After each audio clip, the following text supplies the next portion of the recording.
Hello there. Bien que l'ère de la Haute République soit une période relativement nouvelle dans la chronologie Star Wars, de nombreux événements majeurs ont déjà eu lieu qui ont façonné la galaxie, comme on le voit dans la saga Skywalker. Et n'hésite pas à commenter si tu apprécies la vidéo. Merci.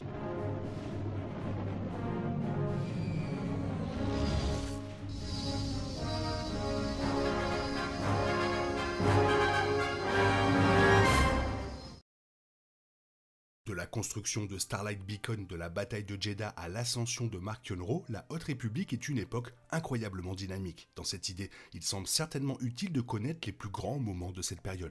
Se déroulant des centaines d'années avant les événements de la trilogie préquelle des films Star Wars, l'ère de la Haute République se déroule après l'époque de l'Ancienne République, mais avant l'ère de la République, dans laquelle se déroule la trilogie préquelle. Alors que l'histoire de la Haute République et de son ordre Jedi a été largement révélée à travers une collection de romans et de bandes dessinées à travers différentes phases de publication, la série animée pour enfants Young Jedi Adventure se déroule également à cette époque, ainsi que la prochaine série en live-action Acolyte, la première série sur la Haute République.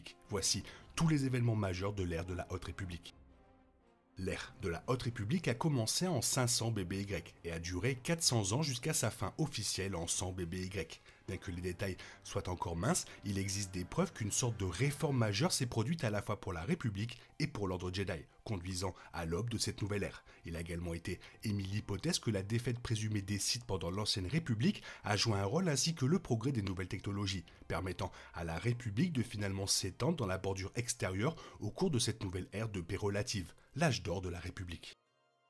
L'expansion de la République dans la bordure extérieure a été orchestrée par les doubles chanceliers Kiyon Greylark et Orlen Molo. En mettant en service des équipes d'éclaireurs aidées par des équipes de Jedi, l'influence de la République a continué de s'étendre. Ces équipes étaient chargées d'explorer de nouveaux mondes, d'aider les colons dans les nouveaux territoires et de mettre en place des infrastructures clés telles que des réseaux de communication, tout en établissant des itinéraires sûrs pour voyager à travers l'hyperespace.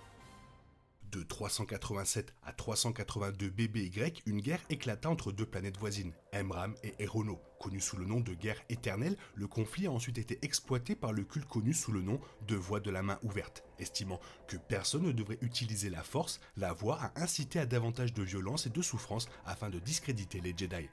Cette secte, anti-utilisateur de la force, a également agité les pourparlers de paix sur le monde sacré de Jedha, se mettant en conflit direct avec l'ordre Jedi. Le chemin était à l'origine dirigé par Eletia Zeveron, alias la mère. Avec Wertz Plout, le héros, la voie est rapidement devenue une menace majeure pour les détenteurs de la force, et surtout pour l'ordre Jedi. La guerre des Jedi contre la voie de la main ouverte et sa nouvelle faction, le Point Fermé, semble s'être terminée sur Dalna avec un événement tragique connu sous le nom de Nuit du Chagrin. La voie a libéré d'horribles créatures vivantes connues sous le nom de Niveleurs ou Sans Nom sur les Jedi, des prédateurs monstrueux capables de drainer la vie des sensibles à la force. Paralysant les Jedi avec une peur déformante, plusieurs Jedi perdirent la vie aux mains des sans-noms alors que leur force vitale était épuisée jusqu'à ce qu'elle ne soit plus que des enveloppes vides. Cependant, les conséquences de Dana ont vu la dissolution de la voie, bien qu'elle ait donné naissance à Mardaro après avoir revendiqué le bâton du pouvoir et sa capacité à contrôler les prédateurs de la force. 234 BBY a vu l'élection de la chancelière de la Haute République, Lina So, suscitant l'unité à travers la galaxie avec sa conviction que nous sommes tous la République. La chancelière So a lancé les grands travaux, une série de projets destinés à accroître l'influence de la République et à favoriser plus d'unité, de paix et de collaboration à travers les mondes, en particulier dans le monde encore en expansion vers les colonies de la bordure extérieure. Cela comprenait la mise en service de Starlight Beacon en 232 BBY, une station spatiale et un brillant symbole d'espoir destiné à aider ceux qui vivent dans les confins de la galaxie à se sentir toujours soutenus par la République et bien sûr les Chevaliers Jedi. Avant la cérémonie d'inauguration de Starlight Beacon en 232 BBY, le grand désastre s'est produit au cours duquel un navire connu sous le nom de Legacy Run a été détruit alors qu'il voyageait à la vitesse de la lumière. Cela a abouti aux émergences au cours desquelles un fragment du vaisseau a été projeté depuis l'hyperespace à des points aléatoires avec un potentiel massivement destructeur, entraînant une réponse importante de la République et de l'Ordre Jedi pour sauver les survivants et sauver ceux qui se trouvaient sur le chemin des émergences. Il a été révélé plus tard que les maraudeurs Nihil étaient responsables du grand désastre grâce à leur capacité peu orthodoxe de voyage dans l'hyperespace en raison de leur trajet unique.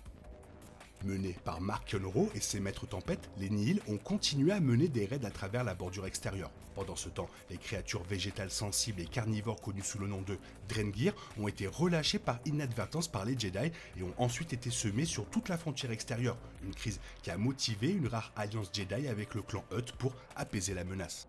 Il fut finalement révélé en 231 BBY que les Nihil avaient intentionnellement semé le bordel dans la bordure extérieure avec les Drengir, afin de détourner l'attention de leur attaque de la force de la République sur Valo, un autre des grands œuvres du chancelier Sceau. Cette période a également marqué le début du contrôle de Mark Yonro sur les Sans-Noms, tout comme ses ancêtres, utilisant l'une des créatures pour tuer et pétrifier le maître Jedi, l'Oden Greatstorm.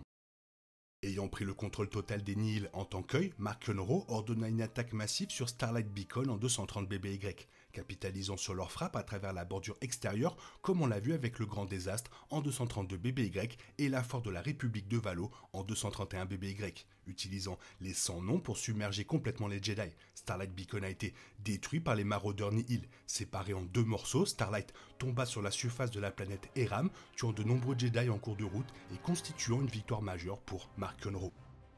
Immédiatement après la chute de Starlight, Mark Yonro est allé encore plus loin avec sa victoire. S'attribuant publiquement le mérite de la chute de Starlight, Mark Yon fit isoler le mur Nihil de 10 secteurs de la bordure extérieure derrière leur mur tempête en utilisant une nouvelle technologie connue sous le nom de graine d'étoile, empêchant les communications d'entrée et tout navire d'entrée à la vitesse de la lumière. Avec sa propre zone d'occlusion, Mark Yonro a installé les ministres de la protection, de l'avancement et de l'information, transformant les Nihil d'une bande de maraudeurs en une forte puissance avec laquelle il fallait compter, soutenus par leur technologie impressionnante et les sans-noms.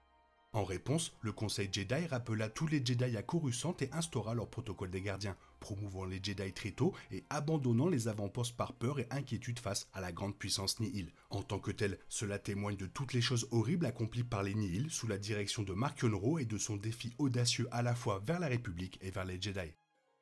Il y a encore d'autres histoires à raconter sur la Haute République après la chute de Starlight et la montée en puissance des Nihil, alors que Lucasfilm continue de publier davantage de romans et de bandes dessinées, venant tout juste de commencer sa troisième phase de publication. Cependant, il a été confirmé que la série The Acolyte contribuera à marquer la fin de l'ère de la Haute République. Se déroulant 100 ans avant la menace fantôme, Acolyte révélera probablement comment l'ordre Jedi a évolué, devenant la version la plus compromise de elle-même, comme on le voit dans les films par rapport à sa représentation plus idéalisée au cours de l'âge d'or de la République. Voilà, c'était 10 événements extrêmement importants dans la galaxie. Toi, qu'est-ce que tu en penses? Si tu as quelque chose à rajouter, n'hésite pas à le faire dans la zone commentaire. Sinon, il est temps pour toi de reprendre le cours normal de ta vie. On se retrouve bientôt pour une nouvelle vidéo. Bisous bisous, bye bye, que la force soit avec toi.